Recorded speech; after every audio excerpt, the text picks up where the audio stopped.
Water. It is an essential part of all life on this planet. Nothing lives or survives without it. So why do we take water for granted? Is it because it is so easy for us to get? With the twist of a handle, we can have all we want.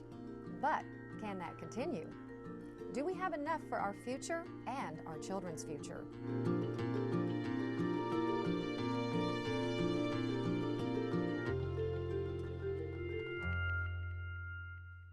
This program has been developed to help explain why it is important to conserve water and to give you some easy ideas on how to do that. The Earth is sometimes called the blue planet because there is so much water. But 97% of it's salt water. 3% is fresh water, but 69% of this fresh water is frozen in the polar ice caps, and 30.7% is unattainable groundwater. That leaves only about 0.3% as available fresh water for the world's needs. Make no mistake, water is a very limited resource. Although regional water providers are working to ensure we have enough water for the future, the federal census has predicted that our region will double in population within the next 50 years. As our population increases, our new neighbors and our children will need places to live, and they will need water. New water supplies will be further away, and the infrastructure required to treat and deliver that water is very expensive. Water conservation is and must be a big part of every long-range water supply plan. By conserving water now, we can delay the cost of building those additional water resources later. Using water wisely now will help preserve this precious natural resource and will also save money now and in the future. So how can you save water? Here are some easy tips on how to save water indoors. One of the biggest water users in your home is the toilet. Pre-1985 toilets use up to 7 gallons per flush.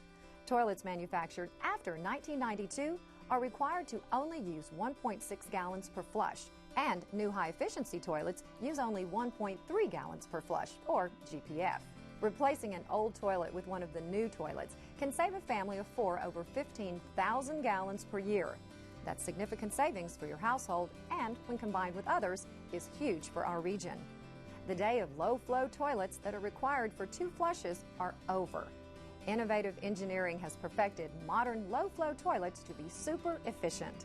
Be sure to check your toilet for leaks. The most common leak is between your toilet tank and the toilet bowl. Put a few drops of food coloring in the tank. Leave it alone for about 20 minutes. Afterwards, if you see color in the bowl, your flapper valve is leaking and should be replaced. Try to remember to perform this simple test at least once a year. Also, if you have a low-flow toilet, be sure to replace the flapper valve with one specifically designed for that toilet. A standard flapper valve will negate the savings of a low-flow or high-efficiency toilet. Another big water-wasting offender is the shower. Many standard shower heads use 10 gallons per minute. That is 100 gallons for one 10-minute shower. By just switching to a high-pressure, low-flow shower head, you can save up to 7 gallons per minute, and you won't even notice the difference. Consider taking shorter showers. You still will get clean in just about 5 minutes. The rest is leisure. Try using a timer or just sing some shorter songs.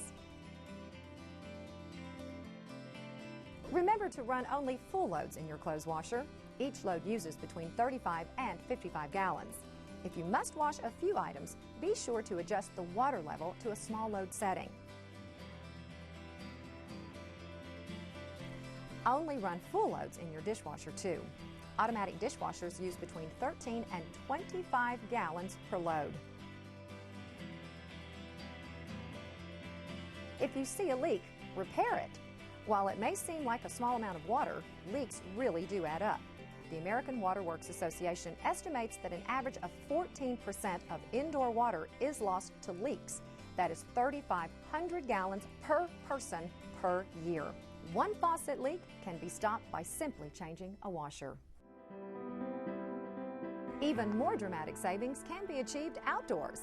It has been estimated by the AWWA and the EPA that from 30 to 70% of our drinking water goes to our landscapes. That wide usage range depends on region and weather. The hotter it is, the more water most people use outdoors, regardless of what their plants actually need.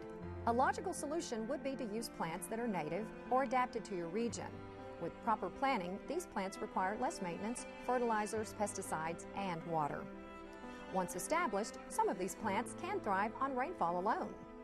And if you love a particular plant that is more water hungry, be water wise and place it where it is convenient to add supplemental water by hand.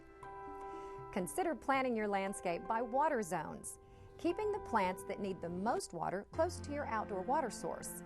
Plants that are more drought tolerant can be located further away as their water needs are less. And if you use native and adaptive plants, don't forget to change your watering habits. While some native plants will die of overwatered, some can adapt to more water than they need. Remember, once they are established, they will also need less water than the plants that aren't well suited in your area. Start with a plan and plant from there. Where can you learn about native and adaptive plants? Go to TexasSmartscape.com or the Texas AgriLife Urban Landscape websites to learn more.